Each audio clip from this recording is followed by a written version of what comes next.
5, 4, 3, 2, 1, fire.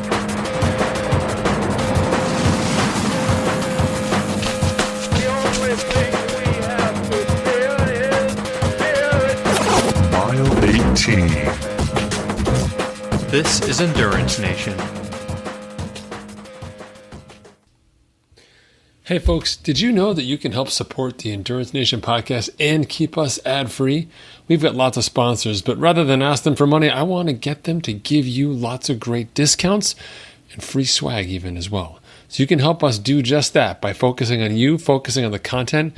If you're a fan of the podcast, maybe not even a member, but have been listening for years, we'd sure appreciate your support. You can learn more over at patreon.com/Endurance Nation.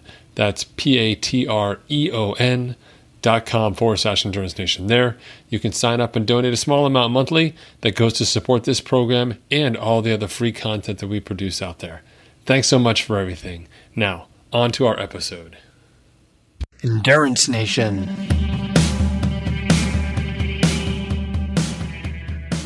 Hey folks, Coach Patrick here, Endurance Nation, back with another Q&A podcast session.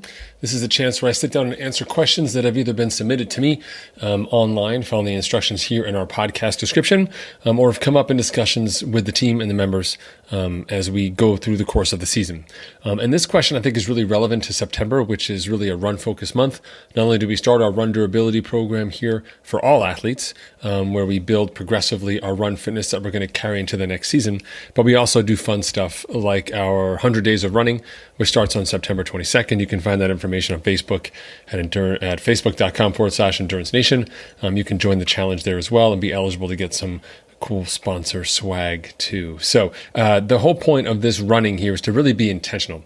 And the question that we got from one of our members, one of our long-term members, was specifically, how is run durability different than junk mileage?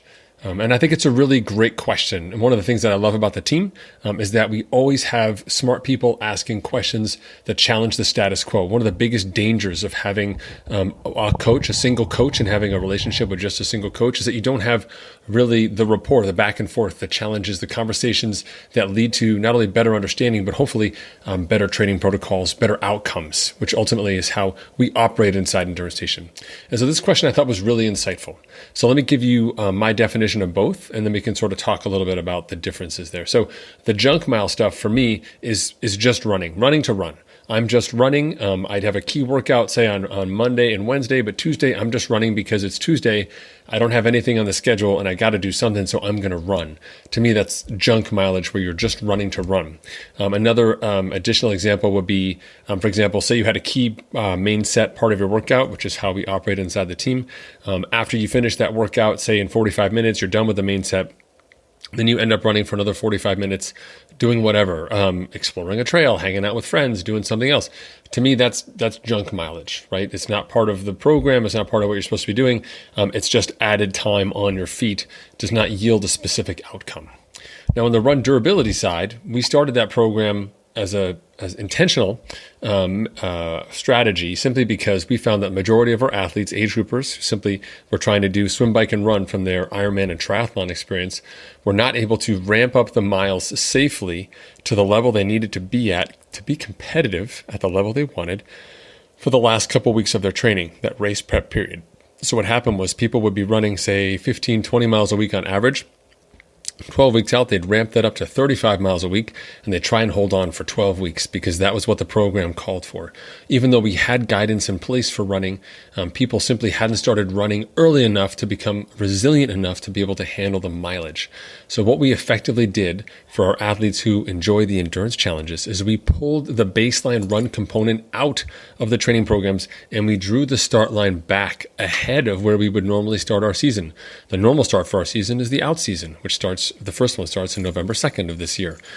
So we took the run program and said, we're going to start before we get to November to build that resiliency, to build that fluency, the skill set, and ultimately the durability that allows you to handle not only the upcoming mileage, but the upcoming intensity as well, and balance the work that you're trying to also do, say, on the bike if you're a triathlete, for example, right?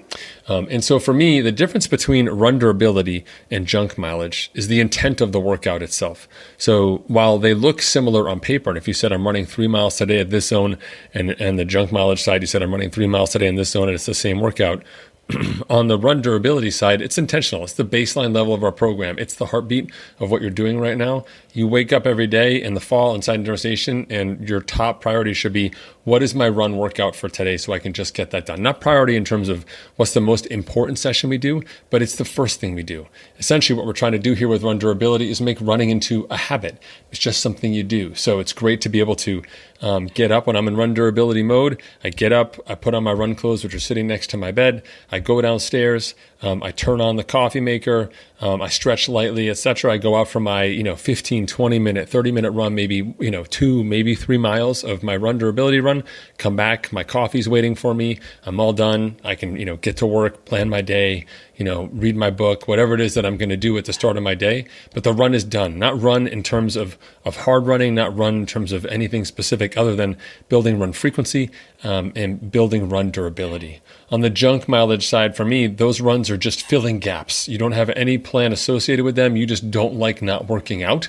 And as a result, without that targeted plan in place, you're just running. And the danger of junk miles is that it's very different from the run durability side, because on the run durability side, we're saying, hey, run this super easy. We're going to run, 1 mile, maybe 2 miles, maybe 3 miles. And we're trying to build a weekly average that makes sense by the end of the run durability program, which could be, 8 weeks or it could be 12 weeks. But when you're doing the junk miles, there's no pace guidance on those junk miles, right? There's no strategy to those junk miles. You've already got a program that says you're going to do 30 miles this week with X amount of tempo, X amount of threshold, X amount of base miles. All of that's going to happen. And all of a sudden you're saying, I'm just going to add, 25% runtime on top of this existing runtime.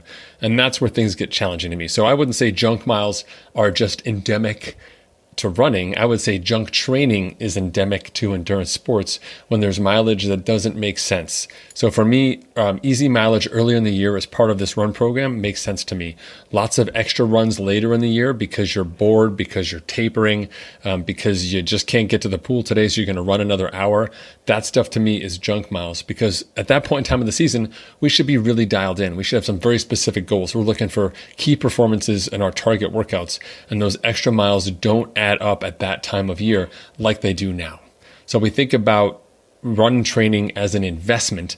This is a great time of year. The fall is a fantastic time of year to invest in your run when we don't have the competing demands of races, where we don't have high levels of training on the bike or high volume on the swim or high volume in any other element of your training.